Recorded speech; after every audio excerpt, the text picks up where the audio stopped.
তার বোনের জবানে পাগল হয়ে গেছিল। সুবহানাল্লাহ বলেন না। তিনি আরবি পড়তে পারতেন। বোনকে বললেন, আমার কাছে একটু দাও না। বোন জবাবে বললেন, ভাই এটা আমার মালিকের এমন কিতাব, যেই কিতাব অপবিত্র অবস্থায় ধরা যায় না। ইন্নাহু লাকুরআনুন কারীম।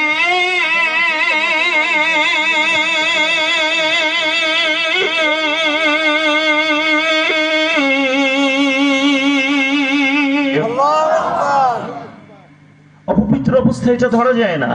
আল্লাহ তাআলা আমাদেরকে বোঝার তৌফিক দান করুন। এসে কোরআন আপনি যতক্ষণ সময় শুনবেন না, আপনার ঈমানের মর্যাদা শুধু বাড়তেই থাকবে। আল্লাহু আকবার। একটু জোরে বলেন, আর একটু জোরে বলেন। ঈমান তাজা হয়ে যাবে, ঈমানের মর্যাদা শুধু বাড়তে থাকবে। যদি প্রশ্ন করেন, ভাগিনা নাতি কি দলিল আছে, দলিল আছে তো নেন দলিল। আল্লাহ তাআলা বলছে সূরা আনফাল আয়াত নাম্বার 2, আল্লাহ তাআলা বলছেন, ইন্নামাল মুমিনুনা আল্লাযীনা ইযা যুকিরাল্লাহু ওয়াজিলাত কুলুবুহুম ওয়া ইযা তুলিয়াত আলাইহিম আয়াতুহু যাদাতুহুম ঈমানান ওয়া আলা রাব্বিহিম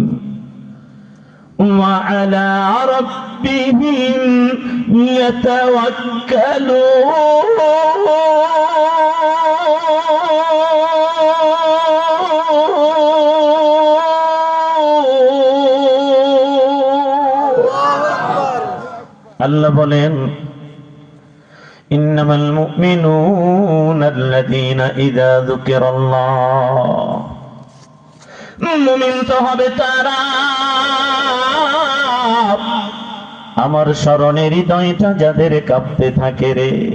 গুনাহ করতে গেলে অন্তরে ভয়, হাত দিয়া গুনাহ করতে গেলে অন্তরে ভয়, জবানে গুনাহ করতে গেলে অন্তরে ভয়, চোখ দিয়া গুনাহ করতে গেলে অন্তরে ভয়, পা দিয়া গুনাহ করতে গেলে অন্তরে ভয়।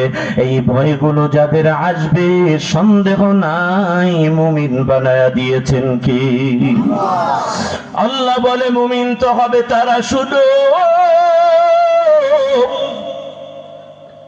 আমার স্মরণের হৃদয়টা যাদের কাঁপতে থাকবে এবং তাদের সামনে আয়াতগুলো যখন তেলাওয়াত করা হবে, ওই আয়াতগুলো যখন তারা পড়বে এবং শুনবে, আমি রব্বে কারীম তাদের ঈমানের মর্যাদা বাড়িয়ে দিব। আর একটু জোরে বলা যায় বাবাজি, আল্লাহু আকবার। সুনানু ইবনে মাজাহ 76 একটা কিতাবের নাম। সুনানু ইবনে মাজার 2য় খণ্ডের একখানা হাদিস। খুব খেয়াল, ওঠা বসা যেন না হয়। হযরত উসাইদ ইবনে হুযাইর রাদিয়াল্লাহু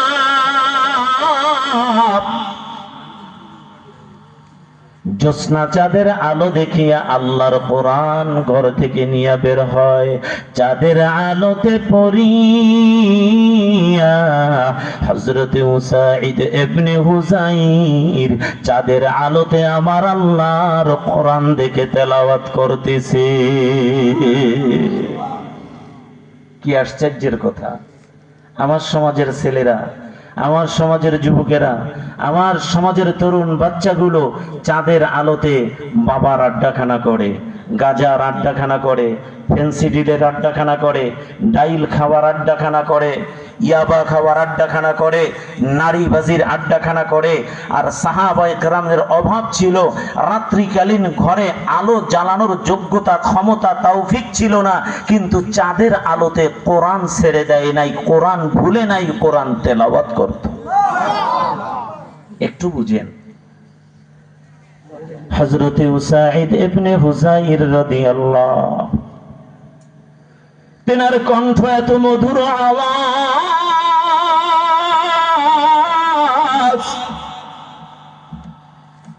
যেই মাত্র তিনি তিলাওয়াত শুরু করতেন তেনার পাশে বাঁধা ছিল একটা ঘোড়া, শ্রুতি মধুরে বিভোর হইয়া ঘোড়াটা লাফাইতেছে। পাশে একটা সন্তান ঘুমায়, চিন্তায় পড়ে গেল, হারে সন্তানটার উপরে যদি ঘোড়া নাড়াচাড়া করে তথা লাফ দিয়া যদি পায়ের পাড়া লেগে যায়, সন্তানটাকে একটু দূরে সরাইয়া আবার কোরআন হাতে নিয়ে তেলাওয়াত শুরু করছে। এটাই সাহাবীদের জীবন। ওনাদের ঘর বাড়ি ছিল না, অধিকাংশ সাহাবী গরিব ছিল, অধিকাংশ সাহাবী। হাদিসে স্পষ্ট আছে, হযরত আবু যর গফারি রাসূলের খেদমত করতে করতে একটা ঘর পর্যন্ত বানানোর সময় পায় নাই।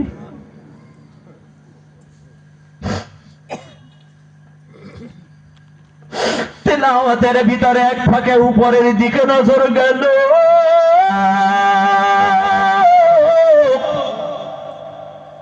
হঠাৎ নজর দিয়া দেখতেছে তেনার মাথার উপরে একটা দামি সামিআনা এসে ঝুলতেছে। আল্লাহু আকবার। এটা কেমন সামিআনা?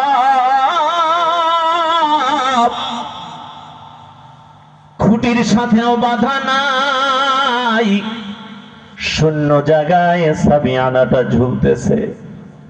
সাহাবী আশ্চর্য হয়ে যায়, বারবার তেলাওয়াত করে, সামিয়ানার দিকেও তাকায়, আহারে কেমন সুন্দর সামিয়ানা, আমার জীবনে এমন সুন্দর সামিয়ানা দেখি নেই। কিন্তু তাকাইতে তাকাইতে জবান দিয়ে তেলাওয়াত বন্ধ হয়ে গেছে। এবার হঠাৎ উপরে নজর দেয়, নজর দিয়া দেখে মাথার উপরের সামিয়ানা আর দেখা যায় না। লোভ সামলাইতে পারে না, বারবার উপরের দিকে নজর দেয়, সামিয়ানা আমার কোথায়, সামিয়ানা কোথায় গেল, সামিয়ানা কোথায় গেল। বারবার নজর দিতে দিতে দিতে দিতে তার কানের ভিতরে আওয়াজ, মসজিদে নববীর মিনারা থেকে হযরতে বেলালের কণ্ঠে ফজরের আযান শোনা যায়। কিস্তা নয়, যাদের মোবাইল আছে এখন ডাউনলোড করে দেখুন, সুনান ইবনে মাজার দ্বিতীয় খণ্ডে ইলমের একটি বাব আছে, ওই বাবের ভিতরে পাবেন। নবীজির পিছনে নামাজ পড়ার জন্য দৌড়ায়।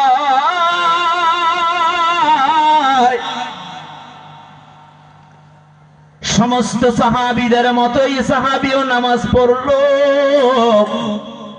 জান্নাতি নবীজির জবান মোবারকে নামাজের সালাম ফিরাইল। সমস্ত সাহাবীরা সালামের পরে যার যার কাজে চলে যায়, কিন্তু হযরতে উসাইদ ইবনে হুযাইর যায় না।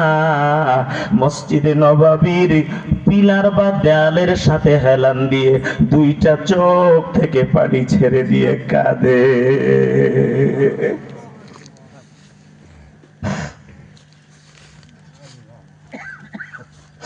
নবীর নজর পড়ে গেল,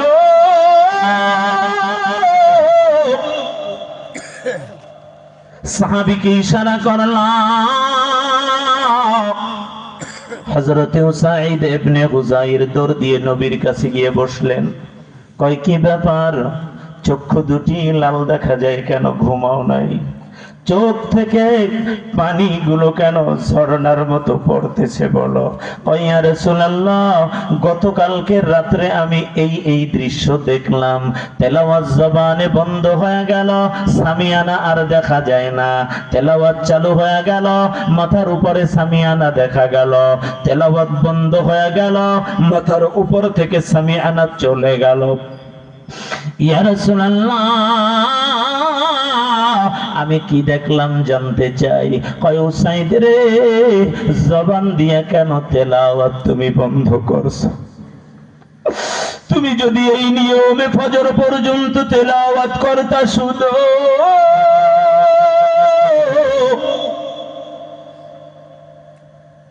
তোমার মাথার উপর দিয়া সামিআনা যাইতো না। এমনকি ফজরের আগন্তুক মুসল্লিরা পর্যন্ত তোমার মাথার উপরের সামিআনা দেখতে পাইতো। সাহাবীরা হুজুর বলেন কি? এই কারণ কখনো কোনো আল্লাহর কোরআন যখন এই কোরআন হাতে নিয়ে তেলাওয়াত শুরু করে দেয়,